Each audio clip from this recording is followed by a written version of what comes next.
illallah, la ma'budu illallah, la ilaha illallah, la matluba illallah, la ilaha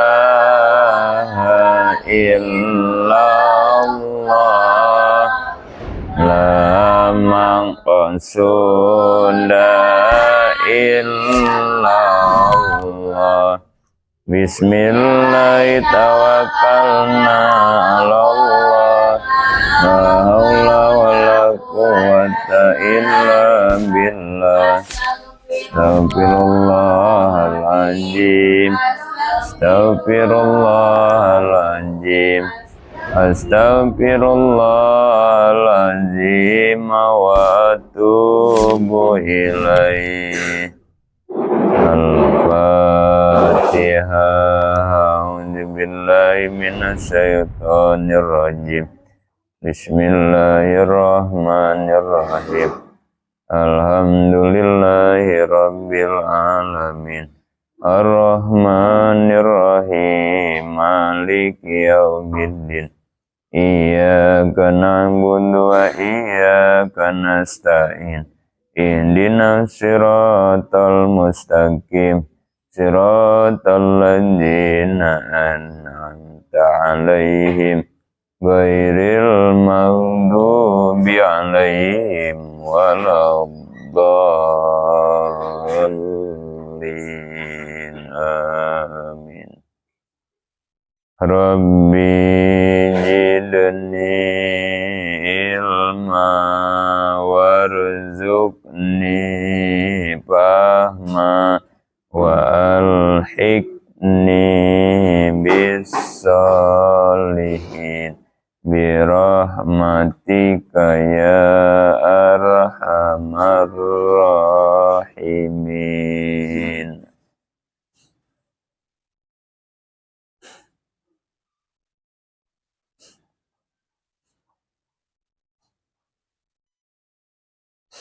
Bismillahirrahmanirrahim. Tapaul.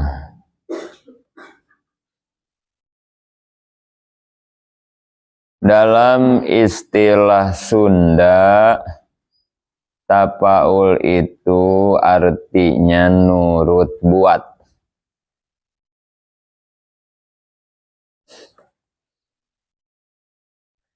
Mengharapkan sesuatu yang sama atau mengharapkan sesuatu dari yang lain agar mempunyai sifat yang sama dari yang ditapaulinya tanpa ada persambungan adat.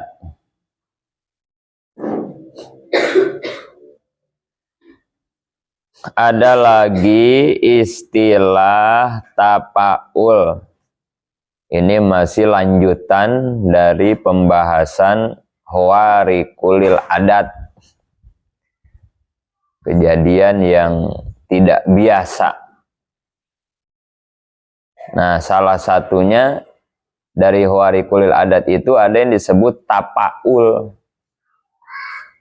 Kalau kata orang Sunda, nurut buat.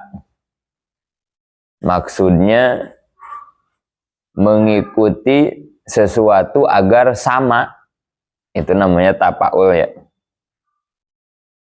Di sini contohnya memandikan wanita hamil dengan air belut dan air kelapa muda agar nanti pada waktu lahirnya mudah, licin kayak belut. Nah, gitu ya. Perempuan yang lagi hamil dimandiin pakai air belut. Tujuannya supaya nanti pas lahiran lancar, licin gitu ya.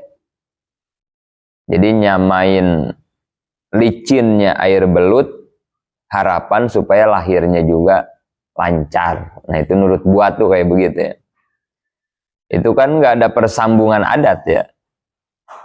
Air belut sama lahiran nggak nyambung ya gitu ya. Maksudnya ya nggak nyambung ya secara proses adatnya ya, nggak nyambung. Makanya disebutnya warik gitu ya, warikul adat.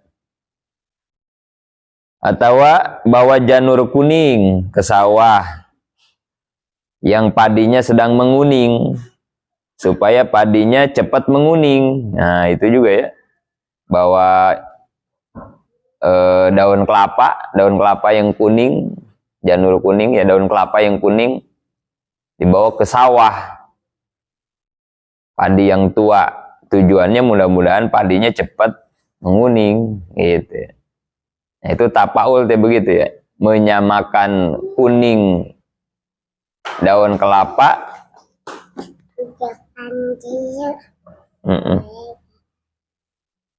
ya.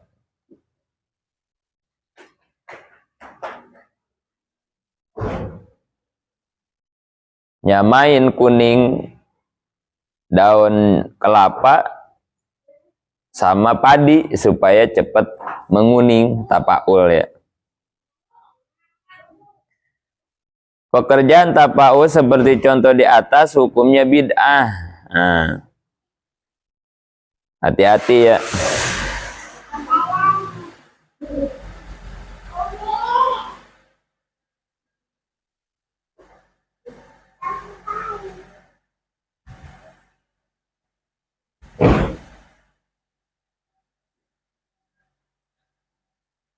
Hal yang di atas secara tauhid bid'ah, nggak boleh tuh ya, nggak boleh kita amalkan. Apabila terjadi seperti apa yang diharapkan, maka itu termasuknya sihir, sebab timbul warikulil adat dari pekerjaan yang tidak ada nas Al-Quran, hukumnya haram.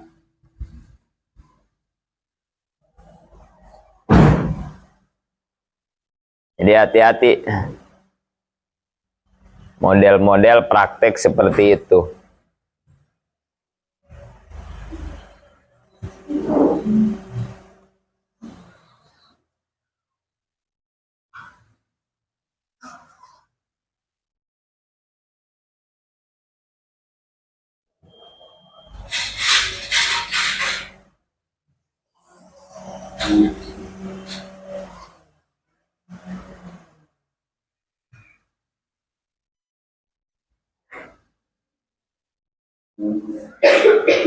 Apalagi di perempuan atau ibu-ibu yang lagi hamil. Ini biasanya praktek tapaul yang bid'ah ini banyak. Ini haram hukumnya ya. Karena termasuknya bisa-bisa jadi kayak praktek sihir. Orang kalau hamil nggak boleh ngebelitin anduk di leher, katanya begitu kalau lagi hamil. Takut anaknya kelilit ari-ari gitu ya. Nah itu tapaul yang bid'ah ya. Nggak ada hubungannya ya. Masa kita ngelilitin anduk ke leher bayi di perut jadi kelilit ari-ari kan begitu ya, nggak ada persambungannya. Tahu ibu hamil jangan makan di piring yang gede piringnya, cari piring yang kecil gitu. Biar anak mulutnya agak gede gitu ya, jadi mulutnya imut-imut, mulut bayinya gitu. Nah itu tapaul yang bid'ah. Banyak orang hamil mah itu.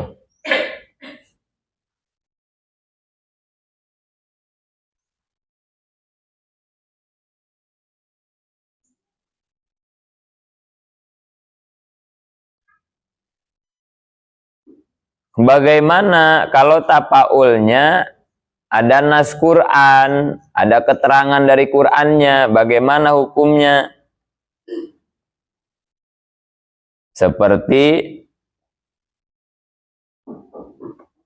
masak daging dengan rasa yang manis, agar si anak berbudi luhur, berbudi manis, dan dermawan.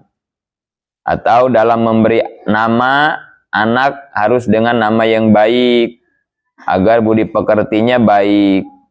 Karena ada nas, maka hukumnya sunat.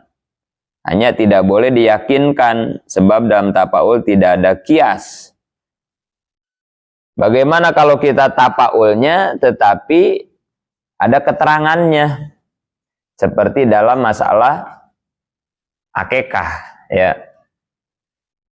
Di hadis kan dikatakan ya, kalau kita motong hewan akekah, pertama tulangnya jangan dicacag. Ya. Kalau kita mau motong akekah nih, kamu nih nanti kalau belum diakekahin, kamu punya rejeki, kamu akekahin sendiri. Beli kambing. Kalau perempuan akekahnya berapa ekor? 1. Kalau lelaki, beli itu ya. Kalau orang tua nggak punya milik, kamu punya, beli sendiri aja. Mengakekahkan diri sendiri boleh. Nah, nanti kalau dipotong, kasih tahu yang ngurusin kambingnya. Sunat di dalam hadis, tulangnya jangan dicacag, gitu ya. Yuk, kalau bisa panjang-panjangin aja tulangnya, tulang kaki, tulang iga. Kalau ribet, masaknya takut ribet gitu ya, ya potong 2 atau ya. Jangan dicacag tulang kayak kita ngesop biasa, jangan, gitu ya. Nah, itu apa tuh? Tapaulnya bagaimana? Dengan tidak mencacag tulang, supaya nanti fisik anak kita kuat, gitu ya. Jadi kalau main bola nggak gampang patah kali gitu ya, nggak gampang kesleo, jangan jatuh dikit kesleo, nah jangan sampai begitu. Atau anak kita nanti ya, kalau kita punya anak akekah, begitu kasih tahu yang masaknya. Itu tapaul berarti ya, biar tulangnya kuat, gitu. Makanya tulangnya jangan dicacag, gitu ya. Tapaul berarti itu. Ya. Kemudian kalau masaknya kalau akekah dimanisin masaknya, supaya tujuannya dia manis budi, nah, akhlaknya bagus gitu ya, biar manis budi anak kita tuh, biar budinya manis gitu, biar bagus. Disemur misalnya masaknya ya, disemur kan pakai kecap tuh manis gitu ya. Nah sunat itu mah hukumnya sunat karena ada keterangannya itu. Ada keterangannya di hadis. Jangan masak akekah di sop. Waduh. Di sopnya pedas. Waduh ya. Ntar anaknya gedenya jadi judes kalau begitu ya. Naudzubillah ya. Ada kan ya, kita ngelihat muka orang tuh begitu ya. Nggak enak banget itu ya. Judes aja kelihatannya tuh ya. Ih gitu ya. Ada juga kita ngelihat muka orang tuh gitu. Senyum aja kayak senyum aja gitu. Padahal mah nggak senyum tapi kayak senyum aja gitu ya. Beda-beda ya ngeliat muka orang tuh, ada yang begitu tuh tampilannya gitu, ada yang judes. Itu mungkin diakekahinnya di sop kali itu dulu deh ya. Sopnya pedas kali jadi judes kali gitu. Atau dimasak, ya dimasak manis lah apa aja gitu. Dimanisin masaknya ya kalau untuk akekah. Itu bagus sunat begitu ya. Tapaul supaya ya itu tadi berakhlak manis, bagus. Termasuk juga di dalam hadis tapaul yang halal, yang sunnah itu adalah memberi nama. Nah itu tapaul juga itu ya. Memberi nama anak kita. Yang bagus kita bertapaul kepada nama supaya nanti anaknya sesuai dengan nama. Bahkan kan nama itu adalah doa. Kan begitu ya. Nama itu doa. Jangan sembarangan. Bahkan itu dalam hadis kan dikatakan ya, kullu gulamin murtahinun biaki otihi. Setiap anak itu tergadaikan dengan akikahnya. Kemudian dipotongkan akikah di hari ke-7, abdolnya ya, hari ke-7 lahir. Kemudian dicukur rambutnya, kemudian diberi nama, gitu ya. Itu hak anak itu.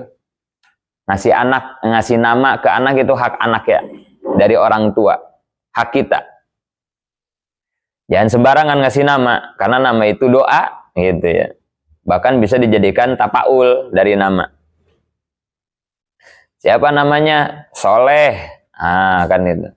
Kenapa dinamain Soleh? Ya biar soleh, ini anaknya. Tuh tapaul ya begitu ya. Biar soleh, harus ada artinya begitu, gitu. Biar soleh, gitu.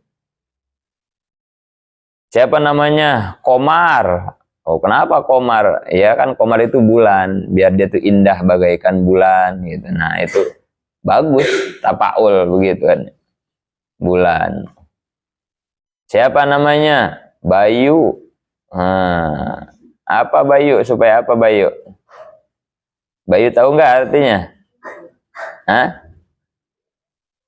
Bayu itu bahasa apa ya Bayu itu ya? Ada artinya itu Bayu itu ya. Bahasa apa ya Bayu? Bayu. Ada itu artinya itu. Ya bahasanya mah apa aja ya, yang penting artinya ada gitu ya, dan artinya bagus. Gitu.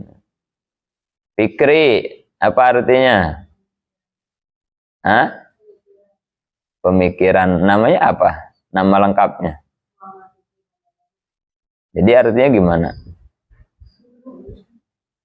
Muhammad Fikri Ramadhani. Muhammad berarti tapaul kepada kanjeng Nabi Muhammad. Berarti ya bagus laki-laki nama Muhammad atau Ahmad. Fikri itu berarti maksudnya supaya kuat berpikir begitu ya. Supaya kuat berpikirannya biar kuat maksudnya. Biar jadi orang pemikir lah gitu ya. Jangan jadi orang malas gitu ya. Fikri. Kalau Ramadhani kayaknya lahirnya Ramadan kali ya. Ah, iya, tanggal berapa Ramadan? Wah, kemarin ulang tahunnya berarti ya. Bilang-bilang ulang tahun dong. 7 Ramadan lahirnya. Ya, bagus itu ya. Nginget-nginget lahir bulan, dikasih nama, dipakai nama. Di bulan Ramadan, Ramadhani gitu, dipakai. Bagus. Yang lahirnya Sapar, Saparudin kali gitu ya.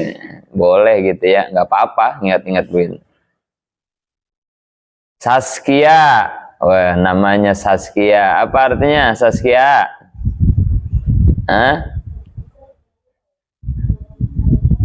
Tanyain sama bapak ya, apa Saskia gitu. Jangan sampai ngikutin ke Saskia Gotik, jangan sampai bahaya ya. Tanya ke bapak, kenapa Pak saya dikasih nama Saskia gitu. Kalau kata bapaknya, bapak ngepen sama Saskia Gotik neng, wah ganti langsung ya, ganti. Waduh, masa gitu dinamain nama artis ya? Tapaul apa? Ke artis, ya kan? Ke Kangjeng Nabi kalau mau tapaul ya. Atau kayak Abi nih, tapaulnya ke ulama besar tasawuf ya, Abu Yazid Al-Bustami kan ya. Wah, mudah-mudahan aja jadi ahli tasawuf kan begitu ya. Boleh tuh ke ulama-ulama. Atau kamu nanti punya anak cewek namanya Robiatul Adawiyah kan begitu ya. Biar kayak Robiah gitu ya.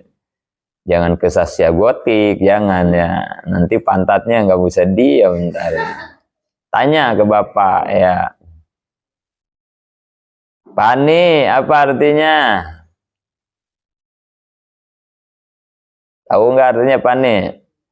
Nah, tanya ya. Namanya apa Pani itu? Nama lengkapnya apa Pani? Hah? Hah? Dipani Nur. Nah, kalau Nur cahaya berarti bagus ya. Nur apa? Hah? Sapriogi apa itu ya? Tanya ke bapak itu ya. Tapi kadang bisa juga nama orang tua disingkat, nggak apa-apa ya. Nama ibu, nama bapak disatuin. Kadang ada nama anak begitu ya. Tapi kalau Nurnya biasanya ya kalau Nurnya bagus lah, cahaya itu ya. Nur. Gladys, apa artinya? Ah, tanya ya. Apa Gladys itu Bu? Namanya ini artinya apa ya? Mau bahasa Inggris kayak mau bahasa apa? Ini ada artinya aja gitu ya. Ada artinya. Bahasa Arab harus ada artinya yang bagus. Karena itu tapaul ya. Oleh orang tua dulu mah ya, namanya Pengki, ya Komeng, aduh orang-orang tuh Janun ya namanya. Wah namanya. Tapi kadang ada juga, mereka juga ada artinya. Atau orang Jawa kan itu. Suprapto kan itu ya. Susilo, wah itu ya, tapi mereka kadang punya arti gitu, apa gitu ya. Secara bahasa Jawa, nggak apa-apa ya. Sarboah ya apa kan ini ya. Tapi kadang gitu orang Sunda gitu kan, singkatan kadang gitu ya. Singkatan dia lahir, waktunya gitu ya, nggak apa-apa gitu juga. Lahirnya Asar, Poe Rebo kan itu ya, Sarboah kan. Ya terserah itu mah ya. Tapi ya usahain yang bagus lah. Nama Asmaul Husna gitu ya, tapaul. Rozikin namanya, wah ya rozikin, biar rezekinya banyak kan ini. Rozikin gitu ya. Boleh lah.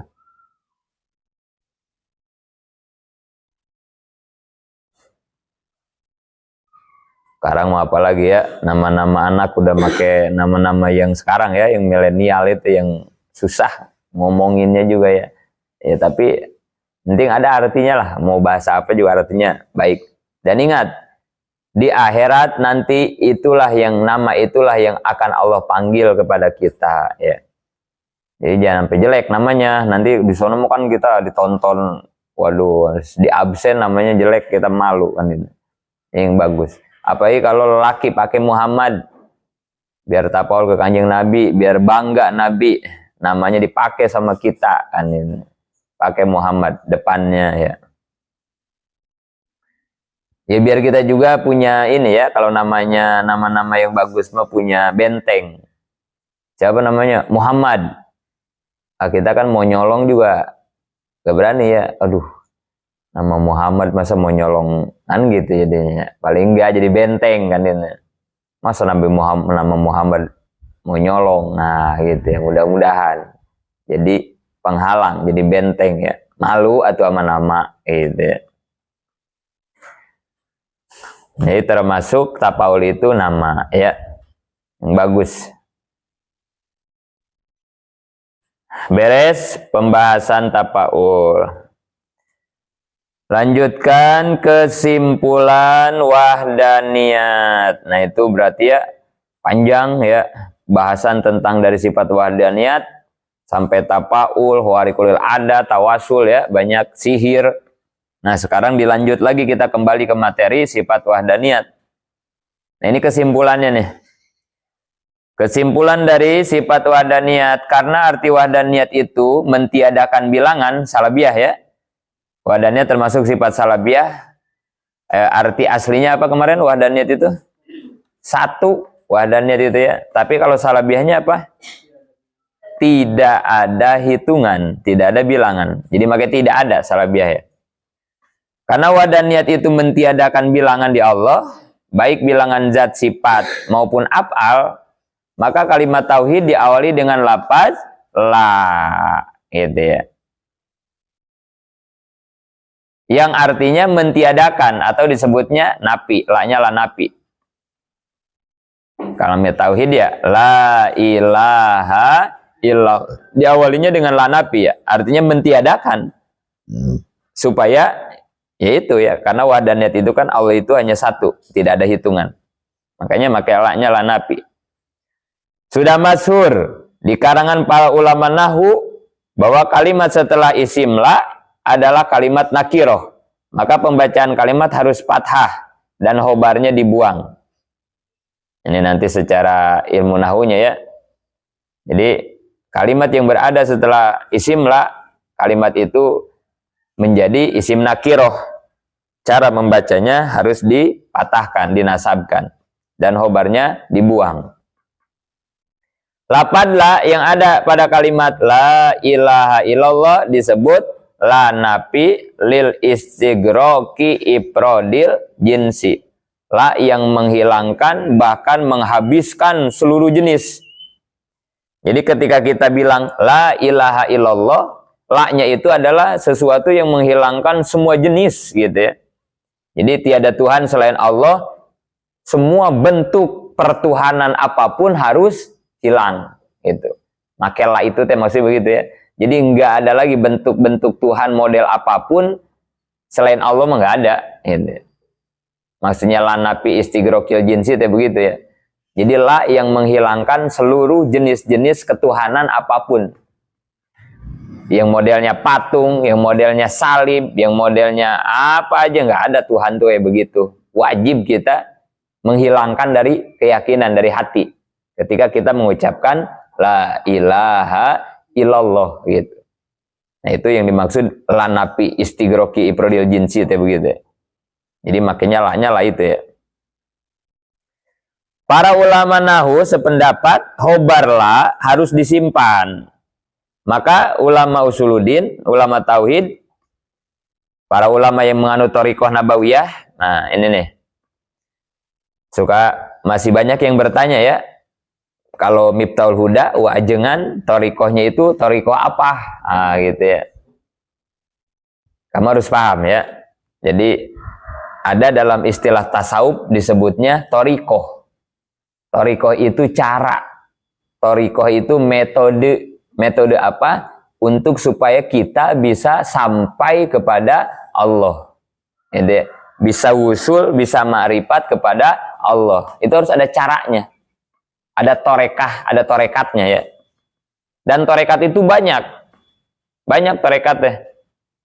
Yang kita kenal ya, seperti torekot Naksabandiyah, kan begitu ya. Atau torekot Suryalaya itu Abah Anom itu apa? TKN Qadariyah Naksabandiyah ya, TKN ya. Abah Anom Suryalaya Tasik. Ada tarekat Idrisiyah, banyak tarekat ya. Jadi setiap ulama-ulama punya metode masing-masing dalam rangka mendidik, melatih seseorang itu supaya bisa sampai kepada Allah gitu. Supaya bisa usul, bisa ma'rifat. Nah, itu banyak metodenya. Nah, itu yang disebut tarekat ya begitu, tarekat ya begitu ya, tarikoh. Kalau di Indonesia, ketua pemimpin tarekat itu Abah Lutfi ya, Habib Lutfi bin Yahya. Nah, itu ketua tarekat, bahkan bukan Indonesia ya, Abah Lutfi mah sedunia kalau nggak salah ya. Jadi luar biasa ya, kita punya ulama Indonesia yang menjadi pemimpin tarekat sedunia, itu Abah Lutfi itu. Jadi banyak tarekat itu, banyak banget. Nah, suka ada yang nanya, Miftahul Huda, wajengan tarekatnya apa? Gitu. Tarekatnya apa sih? Gitu. Nah, di sini tuh ya. Jadi kalau ada yang nanya, tarekat wajengan, tarekat Miftahul Huda itu disebutnya tarekoh nabawiyah. Sebutnya gitu ya. Tarekohnya teh tarekoh nabawiyah. Namanya gitu ya. Dan nanti metodenya juga beda-beda. Kalau kayak Abah Anom, Suryalaya, dalam baca la ilaha illallah, dia punya cara sendiri ya. Ada caranya itu. Jadi ada metodenya supaya kita bisa ingat ke Allah ketika baca la ilaha illallah. Itu nanti dikasih tahu caranya. Nah, kalau di Huda, ya ini ya, kalau kita pakai kalimat thayyibah gitu, tarekat nabawiyah itu nanti pengamalannya caranya dengan kalimat thayyibah gitu ya. Nanti ada caranya khusus ya, pengamalannya, penggunaannya.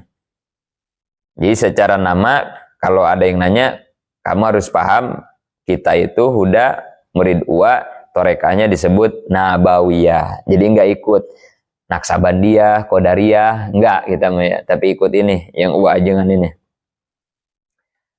Nah, ulama yang menganut tarekat nabawiyah mengungkapkan hobar yang disimpan isinya ada 4. Nih hobarnya nih ya, yang disimpan itu isinya 4. Pertama, la ilaha maujudun illallah. Disingkat jadi la maujuda illallah, yang disebut dengan wahdatul maujud. Itu yang pertama. Tidak ada Tuhan yang maujud, yang ada sebenarnya kecuali Allah. Itu yang pertama ya. Jadi ketika kita ngucapin la ilaha illallah, yang dimaksud adalah la maujuda illallah. Gitu ya. Artinya tidak ada Tuhan yang maujud kecuali Allah. Itu artinya la maujuda itu gitu ya. Tidak ada Tuhan yang maujud kecuali Allah. Dari kalimat di atas kita dapat menyimpulkan bahwa segala sesuatu wujudnya baru adalah hasil pekerjaan Allah, dan bukti perwujudan tersebut pada pokoknya tidak lebih dari 4 faktor. Perhatikan. Makna la ilaha illallah yang pertama yaitu la maujuda illallah. Ini torekot kita ini ya. Nanti kita harus memahami dulu supaya dalam pengamalannya jadi benar gitu ya. Jangan dibaca tiap hari kalimat thayyibah tapi belum ngerti pemahamannya. Perhatiin. 4 ya semuanya ya. Khobar yang disimpan dari la ilaha illallah itu ada 4 materi. Yang pertama, la maujuda illallah. Artinya apa? Tidak ada Tuhan yang maujud kecuali, maujud itu artinya yang ada. Gitu ya. Jadi ketika kita ngucapin la maujuda illallah, kita harus meyakini enggak ada yang ada kecuali Allah. Kita ada apa enggak? Kita ada enggak? Hah? Ini kita ada enggak ini? Ada, kita juga ya. Cuman adanya bukan ada yang sebenarnya, gitu ya. Beda sama Allah. Nah, maka di sini dijelasin, ketika Allah mengadakan makhluk, gitu ya. Ini perhatiin. Ketika Allah itu mengadakan makhluk, maka tidak akan lepas dari 4 faktor. Kita ini ada, tapi kita mah adanya diadakan. Dan ketika kita diadakan oleh Allah, Allah setiap mengadakan makhluknya, itu nggak bakal lepas dari 4 faktor. Perhatiin nih, yang 4 faktornya. Ini soalnya nanti supaya kita bisa mengamalkan kalimat thayyibahnya ya. Kalau ininya nggak paham, nanti kita nggak bisa mengamalkan torekah kitanya, torekot kitanya. Mana yang 4? 1, tempat. Dibahasakannya dengan kalimat di sini. Di sini itu menunjukkan kepada tempat. Itu ya. Pertama ya, tempat. Bahasanya di sini. Yang kedua, keadaan, situasi. Dibahasakannya begini. Itu ya. Yang ketiga, waktu. Bahasanya sekarang. Yang keempat, pribadi, kita ya. Kitanya berarti ya. Dibahasakannya saya. Perhatiin. Setiap Allah mewujudkan kita, maka pasti tidak akan lepas dari 4. Kitanya udah nggak usah ya. Kitanya misalnya nggak usah. Kitanya kan udah diadain ya sama Allah ya. Berarti sayahnya nggak usah dihitung misalnya ya. Sayahnya udah. Berarti sisanya 3. Pasti 3 hal ini kalau kita diadakan, 3 ini nggak bakalan tidak ada. Yang pertama apa? Tempat. Yang kedua, keadaan. Yang ketiga, waktu. Perhatiin. Bisa nggak kita diadakan oleh Allah 3 perkara ini